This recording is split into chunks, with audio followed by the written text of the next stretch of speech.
Welcome back to my YouTube channel, and this is the day 70 of our Python course. So अहिलेको यो टपिकमा चाहिँ अघि भर्खर video बनाएको, सो त्यही भएर यो अहिले भन्छु हैन।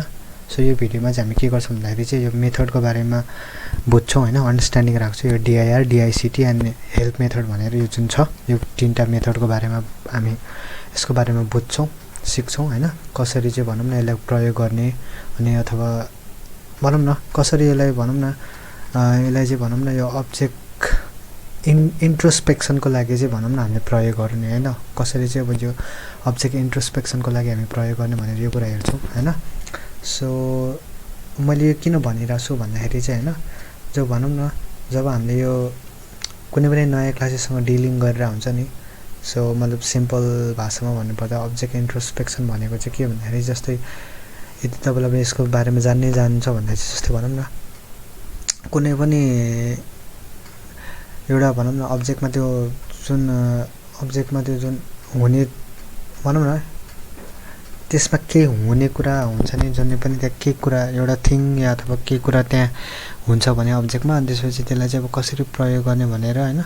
सो हामीले चाहिँ भनौं न त्यसपछि अनि क्लासलाई चाहिँ हामी भनौं न एउटा कम्प्लिट एउटा भनौं न स्ट्रेन्ज क्लास चाहिँ दिन्छौं। सो हामी भनौं न एउटा क्लास कसैले हामीले भनौं न जस्तै तपाईलाई कसैले क्लास दियो भने चाहिँ मतलब त्यो एउटा कम्प्लिट स्ट्रेन्ज क्लास दियो, अनि त्यसपछि तपाईलाई त्यसको बारेमा केही थाहा छैन भने त्यो क्लासको बारेमा त्यसपछि कसैले भनौं न सजेस्ट गर्न लायो रे हैन, अथवा यो चाहिँ अलि राम्रो छ यो क्लास युज गर या अथवा यो अलिकति पावरफुल छ यो अलिकति राम्रो छ भने त्यही मेबी तपाईले त्यो कुरालाई अग्री गरेर चाहिँ बट त्यसलाई चाहिँ कसरी प्रयोग तपाईलाई थाहा छैन कि त्यसलाई कसरी प्रयोग गर्ने भनेर। सो त्यसको बारेमा हामी हेर्छौं हैन। सो यसको बारेमा म भन्छु पनि कसरी प्रयोग गर्ने भनेर। सो अनि हामी भनौं न क्लासको बारेमा अझै पनि मतलब धेरै कुराहरु हामी खोज्छौं त्यसको बारेमा। सो हामीसँग जस्तै यो तीनटा मेथड छ। सो जुन चाहिँ dir, dict अनि हेल्प मेथड भन्ने छ, यो तीनटा मेथड चाहिँ हामीसँग छ।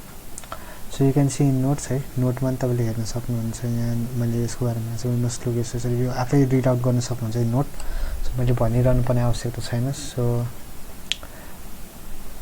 मेन कुरा के छ भन्दाखेरि चाहिँ dir मेथडको बारेमा म भन्छु। जस्तै यहाँ के छ भन्दाखेरि चाहिँ मतलब यही हो यो खासमा यो मैले भनेले एट्रिब्युट यो एउटा एट्रिब्युट छ मेथड हो पाइथनमा। सो यसले चाहिँ के भन्छ के गर्छ भन्दाखेरि चाहिँ एकदम सजिलो पार्दिन्छ हामीलाई भनौं न अलि बुझ्नको लागि सजिलो पार्दिन्छ कसरी चाहिँ मतलब क्लासेसले कुनै पनि फंक्सन र एक्जिक्युट कोडहरुलाई चाहिँ रिजल्भ गर्दिन्छ हैन। रिजल्भ भन्नाले हराइदिन्छ या हटाइदिन्छ भन्दा पनि हराइदिन्छ हैन, अथवा कसरी चाहिँ त्यहाँ रिजल्भ गरिदिन्छ हटाउँछ भनौं न।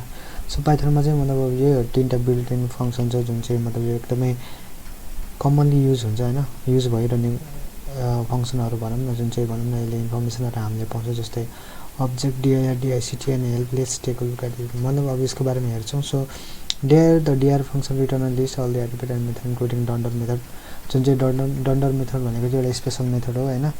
त्यसको बारेमा पनि हामी हेर्छौं हैन, त्यसको बारेमा बुझ्छौं। सो मेन कुरा फर्स्ट कुरा म के गर्छु भन्दाखेरि चाहिँ हैन फर्स्टमा चाहिँ मतलब हामी dir मेथडको बारेमा हेर्छौं हैन। सो त्यसको बारेमा बुझ्छु। सो त्यही भएर चाहिँ म यो कुरालाई फर्स्ट कुरा म कपी गर्ने काम गर्छु। सो यो टर्मिनलमा गरेको कारणले गर्दाखेरि चाहिँ यो यसरी कपी पेस्ट भएको छ। सो है म यसलाई हटाउँछु हैन। सो त्यसपछि यो के भन्छ यो चाहिँ खासमा रिजल्ट आउटपुट हो हैन। जस्तो मैले यसलाई रन गरे भने अभियसली हुँदैन होला, सायद मैले प्रिन्ट गर्नै पर्छ। सो प्रिन्ट गरेर चाहिँ यसलाई म यस्तो गरेर यसरी गरेर गर्छु। सो यो तरिकाले गरेर चाहिँ जस्तै मैले अब रन गरे भने so you can see that मतलब dir ले चाहिँ अब भनौं न सबै के भन्छ यसले चाहिँ सबै मेथडको मतलब यसको मेथड या त यसको एट्रिब्युट यसको सबै बारेमा चाहिँ देखाउँछ। जस्तै मतलब यो अब यो मैले अघि भनेले यो डन्डर मेथड अथवा स्पेशल मेथड हो भनेर, अब यो म्याजिक मेथड स्पेशल मेथड चाहिँ भन्दैन हुन्छ अब कुन बेला युज गर्ने त्यो कुराहरु हामी पछि हेर्दै जान्छौं। सो एपेन्ड क्लियर यो बारेमा हामीले अस्ति नै पनि डिस्कस गरिसकेको छु यो फंक्सनको बारेमा या अथवा यो मेथडको बारेमा, यो एट्रिब्युट हो। सो मतलब भनौं न हामीले जानकारी पाउँछ के यसो इन्फर्मेसन मतलब हामीले थाहा पाउँछ के यसरी चाहिँ मतलब यसको बारेमा सबै यसको भनौं न मेथड एट्रिब्युटको बारेमा सबै यसको बारेमा यसरी चाहिँ यो वेले चाहिँ भनौं न यो गरेको चाहिँ मतलब dir ले चाहिँ भनौं न सबै कुन मेथड चाहिँ कहाँ छ कसरी के छ भनेर सबै अब क्लियर रिभर्स गर्नु पर्यो भने मेरो यहाँ रहेछ भनेर मैले थाहा पाउँछु। लिस्टको रिभर्स यताबाट यसरी गरेर रिमुभ एपेन्ड क्लियर यो सबै कुराहरू थाहा पाउँछ जुन हामीले पहिले पढिसकेको कुरा हो होइन। सो यसरी चाहिँ हामीले गर्न सक्छौँ। जस्तै अब मैले भनौँ न जस्तै यसलाई म सरी प्रिन्ट गरेर जस्तै ओके प्रिन्ट गरेर जस्तै मैले चाहिँ भनौँ न एकछिनको लागि जस्तै म एक्स डट अन्डरस्कोर एड यो जुन अगाडिको यो छ नि यो मेथडलाई चाहिँ म एकछिन युज गर्न चाहन्छु होइन। सो म यसलाई चाहिँ भनौँ मैले अब यसले के गर्दो रहेछ भने यसरी थाहा पाइन्छ नि जस्तो method driver add of list of मतलब यसको बारेमा इन्फर्मेसन दिएको छ नि त यो रिफरेन्समा यसरी यसको रिफरेन्स दिएको छ नि त होइन। सो यसरी चाहिँ हामीले मजाले थाहा पाउँछौँ। मतलब यसले चाहिँ भनौँ न सबै मेथडहरूले डिस्प्ले गरिरहन्छ यसको बारेमा भनेर यहाँ देखाएको छ नि त। सो यसरी चाहिँ हामीले मजाले भनौँ न बुझ्न सकिन्छ होइन। सो अब जस्तै मैले यसलाई टपलमा चेन्ज गर्नु भने त्यो पनि म सक्छु। जस्तै मैले यसलाई टपलमा चेन्ज गरेँ भने सो ओके लिस्टलाई चाहिँ हटाउनु पऱ्यो मैले। सो यो लिस्ट हो नि त बिग ब्रेसेस यो के भन्छ स्क्वायर ब्रेसेस। सो यसलाई चाहिँ गरेर मैले लिस्ट पनि गर्छु। सो टपल अब्जेक्टको भनेर यसरी देखाएको छु method driver add underscore add of tuple tuple अब्जेक्टको एड यो मेथड ड्राइभर हो भनेर यसरी एड समथिङ एड्रेस भनेर यसरी देखाएको छ। सो यसरी चाहिँ हामी मतलब मजाले डेयर फङ्सनले चाहिँ भनौँ न के भन्छ यसले चाहिँ सबै लिस्टहरूको भनौँ न सबै लिस्टहरूलाई चाहिँ रिटर्न गरिदिन्छ होइन। डेयर फङ्सनले सबै लिस्टहरूलाई रिटर्न गर्छ सबै त्यसको एट्रिब्युट र मेथडको मतलब इन्क्लुडिङ डन्डर मेथड भनेर यो भन्छ होइन। मैले धेरैचोटि भनिसकेँ। सो मतलब अब्जेक्टमा जुनै पनि अभाइलेबल फङ्सन मेथडहरू एट्रिब्युटहरू चाहिँ जुन त्यहाँ मतलब एभाइलेबल हुने कुराहरू चाहिँ सबैले रिटर्न गरिदिन्छ या अथवा देखाइदिन्छ भनौँ न। सो अब यो हामीलाई के को लागि प्रयोग हुन्छ भन्दाखेरि चाहिँ हामीलाई यो एउटा भनौँ न एकदमै यो युजफुल टुल हो। टुल भन्नाले कुनै पनि युज गर्ने एउटा औजार भने जस्तै के को लागि भन्दाखेरि डिस्कभर गर्नुको लागि। जस्तै कुनै भनौँ न हामीले त्यो अब्जेक्टबाट चाहिँ के गर्न सक्छौँ या के गर्न मिल्छ भनेर त्यो सब कुरा देखाउँछ। सो यही कुरा हो है। सो टकिङ अबाउट डिआइसिटी डिक्सनेरी यसले चाहिँ त्यो डिक्सनेरी भनौँ न एक प्रकार यो चाहिँ डिक्सनेरी हो। सो होइन अब यो चाहिँ डिक्सनेरीको बारेमा हो होइन। डिक्सनेरीको बारेमा त हो डिक्सनेरी भन्नाले चाहिँ अब यो डिक्सनेरीमा कन्भर्ट गर्ने काम गर्छ क्यारे। सो के गर्छ भन्दाखेरि चाहिँ यही कुरालाई म कपी गरेर यसलाई म यसरी कस्तो यार पेस्ट किन नभएको जस्तो मैले यस्तो गर्छु होइन। सो यहाँ गर्छु त्यसपछि यसरी नहुने पो रहेछ यार पहिला त हुन्थ्यो जस्तो लाग्थ्यो सरी के भएको यहाँ ल। सो एकछिन मैले मेटाउँछु यो के भन्छ हाम्रो यो उसमा गरेर टर्मिनलमा गरेको भएको कारणले गर्दाखेरि चाहिँ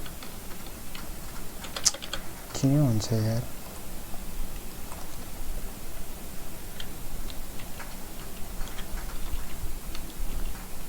सो अहिले अलिकति यसरी मिलाएर राखौँ है। सो यसरी चाहिँ मिलाएर राखेर जस्तो मैले यसलाई रन गऱ्यो भने अभियसली केही पनि आउँदैन अब्जेक्ट बनेर मात्रै बस्छ। सो प्रिन्ट गर्ने भन्ने हुन्छ। सो मैले सो म प्रिन्ट गर्छु। सो त्यसरी प्रिन्ट गरेर चाहिँ जस्तो मैले यहाँ भनौँ यसरी गर्छु। सो यसरी गरेर चाहिँ मैले रन गर्छु एकचोटि। सो रन गर्दाखेरि चाहिँ एउटा यो माथिको एट्रिब्युटहरू यो जति यसलाई भनौँ न यो एट्रिब्युटहरूलाई चाहिँ अथवा प्रोपर्टिजहरूलाई चाहिँ युज गराएर चाहिँ एउटा डिक्सनेरीमा चेन्ज गराएर अथवा डिक्सनेरीमा कन्भर्ट गराइदिन्छ। मतलब डिक्सनेरीमा पाउँछ भनौँ न सबै त्यो एट्रिब्युट अब्जेक्टहरूलाई चाहिँ एज अ डिक्सनेरी हामीले रिटर्न गर्न सक्छौँ होइन। सो एज अ डिक्सनेरी पाउँछौँ हामीले यसरी। सो यसरी चाहिँ यो भनौँ न गर्न सकिँदो रहेछ। सो यो डिक्सनेरी एट्रिब्युट रिटर्न र dictionary representation of an object attributes मतलब अब्जेक्ट एट्रिब्युटलाई चाहिँ भनौँ न डिक्सनेरी एट्रिब्युटले चाहिँ के गर्छ भन्दाखेरि डिक्सनेरी रिप्रेजेन्टेसनलाई रिटर्न गरेर चाहिँ मतलब अब्जेक्ट एट्रिब्युटको भनौँ न यसको डिक्सनेरीमा गरिदिन्छ भनौँ न डिक्सनेरीमा कन्भर्ट छ अथवा डिक्सनेरीमा रिप्रेजेन्टेसन रिटर्न गरिदिन्छ भन्नु खोजेको त्यही हो युजफुल इन्ट्रोस्पेक्सन भनेको छ होइन। सो इन्ट्रोस्पेक्सन भन्नाले मतलब यसको भित्री उसको भनेर ओके इन्ट्रोस्पेक्सन अघि हामीले इन्ट्रोस्पेक्सन भन्ने कुरा गरेको थियौँ नि होइन। सो इन्ट्रोस्पेक्सन एक्चुअली यसको बारेमा म एक्चुअली हेर्छु इन्ट्रोस्पेक्सन सरी मैले अघि त्यहाँ धेरै क्ल्यारिफाई त गरेको थिएँ होइन बट त्यही पनि एकछिन important self analysis examination or observation of one's own mental and emotional अब यार मेन्टल र इमोसनल कुरा पो देखाउँछ यार self observation using recognition meditation यो भन्न खोजेको एक्चुअली भनौँ न आफै सेल्फ एनालाइसिस गर्नु भने जस्तो कुरा भयो होइन सो यो कुरा मैले बेकारमा देखाएँ होइन यो देखाउनु त नहुने सो त्यो अघि हामीले भने नि मैले अघि त्यो एउटा क्ल्यारिफिकेसन गरिदिइसकेको छु होइन सो आई होप त्यो एकचोटि त्यो भिडियो रिवाइन्ड गरेर हेर्नु रिप्ले गरेर सो तपाईँले थाहा पाउनुहुन्छ सो यही हो खासमा यो यो के भन्छ एट्रिब्युट या अथवा यो प्रोपर्टिजलाई चाहिँ एज अ डिक्सनरी रिटर्न गरेर दिन्छ मतलब त्यसलाई इम्प्लिमेन्ट गरेर सो जस्तै भनौँ न मैले यहाँ अब एउटा के कुरा एड गरेँ भने त्यो पनि एड हुन्छ जस्तो सेल्फ डट भर्सन गर्छु म त्यसपछि इक्वल्स टु 1 गर्छु होइन यो पनि आउँछ कि अब सो जस्तै मैले यसलाई गरेँ भने यहाँ तल मैले आर्गुमेन्ट पास गरेको छैन भने पनि त्यो पनि आउँछ जस्तै नेम जन एज होइन यो डिक्सनेरीमा कन्भर्ट भएर आउँछ क्या नेम की भ्यालु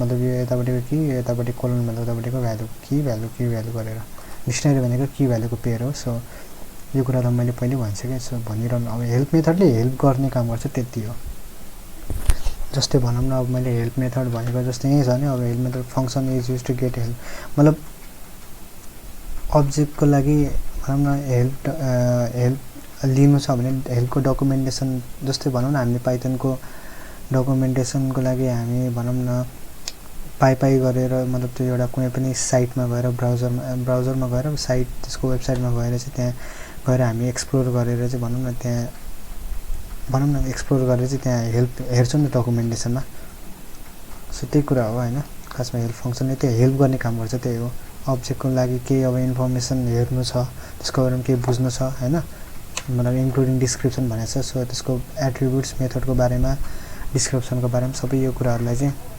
हामीले भनौँ न हेर्न सक्छौँ यहाँबाट जस्तै मैले अब यहाँ प्रिन्ट अब एकछिनको लागि मैले यो कुरा पहिला पनि मैले भनिसकेको छु नि त यो स्ट्रिङ म्यानिपुलेसनतिर यस्तो यो लिस्टहरूलाई म्यानिपुलेट गर्ने बेला त्यो बेला मैले भनिसकेको छु मतलब प्रिन्ट हेल्प एस्टेट गर्यो भने हेल्प मतलब सबै इन्फर्मेसनहरू दिन्छ त्यो स्ट्रिङको बारेमा त्यसमा लगायत के पर्छ भन्दाखेरि एट्रिब्युट मेथड डिस्क्रिप्सनहरू सबै होइन सबै डकुमेन्टेसनै पुऱ्याइदिन्छ जस्तै क्लास एसटिआरले यस्तो यसरी आइडेन्टिफाई यसरी स्पेसिफाई गर्छ अनि यो नयाँ स्ट्रिङ अब्जेक्ट यस्तो भनेर यो इन्कोडिङ गरेर सबै डिटेलिङहरू भनौँ न यहाँ अब दिन्छ क्या हेल्प मेथडले चाहिँ त्यहाँबाट हेल्प हामीले हेल्प माग्ने हो क्या यहाँबाट चाहिँ यसले कसरी चाहिँ इम्प्लिमेन्ट गर्ने कसरी इम्प्लिमेन्ट भइरहेछ सबै कुराहरू एसटिआर मतलब स्ट्रिङको बारेमा सबै कुराहरू क्या so I hope you get the point है यसरी चाहिँ हामीले मजाले के भयो यार सेट